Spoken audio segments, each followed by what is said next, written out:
Hey guys, how are you doing? What's up? So I'm really excited today because we're starting a new series. It's called the e-commerce cart with Golang series. We're building an entire backend for an e-commerce cart. So we're done with our restaurant management Golang backend series, and we're also done with our JWT authentication tutorial series.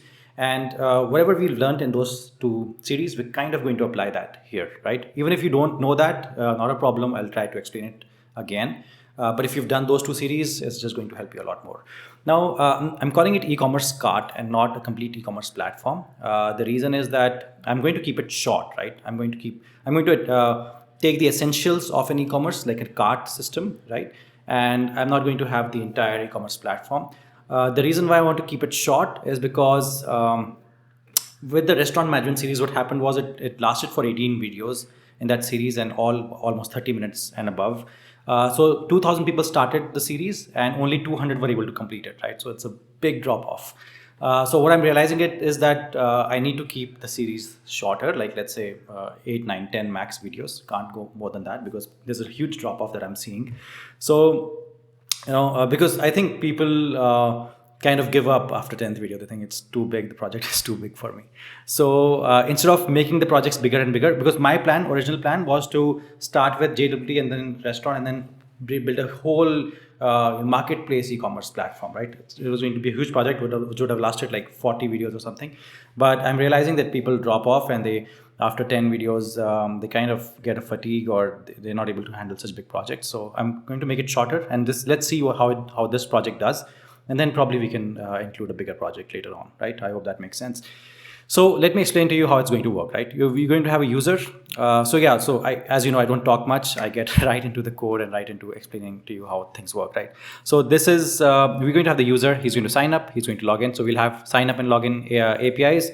We're going to use almost the exact same code that we've built in the JWT authentication tutorial series, right? There are 5 videos. If you haven't checked them out, it'll really help you if you check them out, right? So we're going to use almost the exact same code, not much changes, right? And then we'll have our add products API. So add products basically lets the user add more products. And then without logging in, the user can view the products and also search for products, right? Because let's say when you go to Amazon or Flipkart, you don't have to log in to see the products or search for the products, right? So you can access these APIs without logging in. Then you have your add to cart. You obviously need to log in if you want to add to cart, and you want to add your address, and then you can list your cart. You can remove from your cart, and then you can edit your address, delete your address, all those different things. And so like I said, it's not an e-commerce platform, so we don't have things like guest checkout and all those different things. We just have like basic e-commerce cart functionality, right? You can list your cart, and then from your cart you can check out, and then you can instant buy. You can buy also. So the complete process is getting the essentials of the e-commerce system, like the essentials are basically getting covered. User starts, signs up, logs in, adds to cart, lists cart, checkout, and instant buy. All of that is getting covered, apart from product viewing and searching products, adding addresses, deleting addresses, and adding products, right? Adding products to the e-commerce platform itself.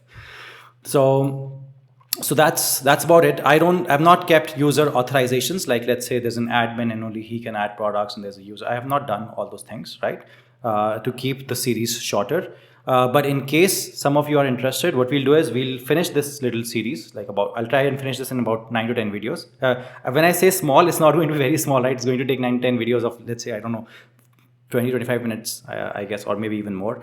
But if you guys reach the 10th video, right, and then you want more, if you want a complete platform or a complete marketplace, I'll be happy to build the entire platform for you. And we can build a multi-vendor platform with multiple authorizations, multiple authentications, layers of authentication. And we can even have Google and Facebook logins and that kind of stuff, right? I can build all of that. I just need audience to stick around till then. Anyhow, so I've shown you what the e-commerce cart is going to have. Now, as you can see, I've already built the platform before I start showing you, because many people, they kind of get nervous, right? When I'm building the platform, around the 10th, 11th video, they start saying that, we've made so many mistakes in the code. What if the program doesn't work? They start feeling scared. But with Golang, what happens is that you can make a lot of mistakes, and at the end, you can fix all of them. So that's how I've been teaching till now, but it kind of gets too intimidating for some people, right? What I've done is I've already built it. So I won't, this time I'll just, try to show only very clean code. I won't just write anything and then solve them later, right? I'll try to kind of fit into the worldview of junior developers, right? So junior developers, they're not very comfortable with just writing anything and then fixing out later on, right? Senior developers just write out in the sense, because we are just thinking and writing at the same time, right? We've planned it, but we're also thinking and writing at the same time. We're not kind of fixing while we're writing, we're fixing at the end. That's how senior developers write code. All right. So what I'll do is I'll try and work like a junior developer, in the sense, write everything and then explain everything to you, and then write the correct code and fix it at that same time. I'll try to do that. All right. Even though it's very difficult for me, I'll try and do that.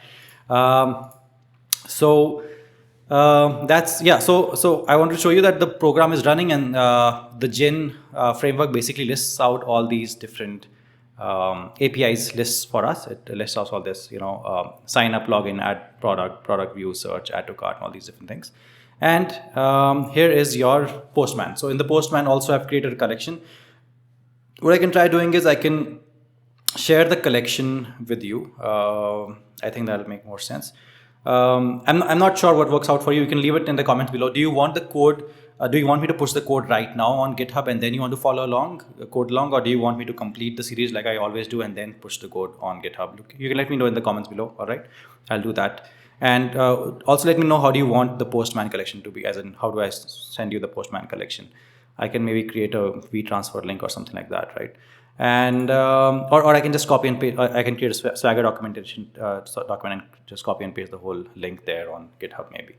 So these are all the APIs, right? You have the sign up API, which takes first name, last name, email, password, phone.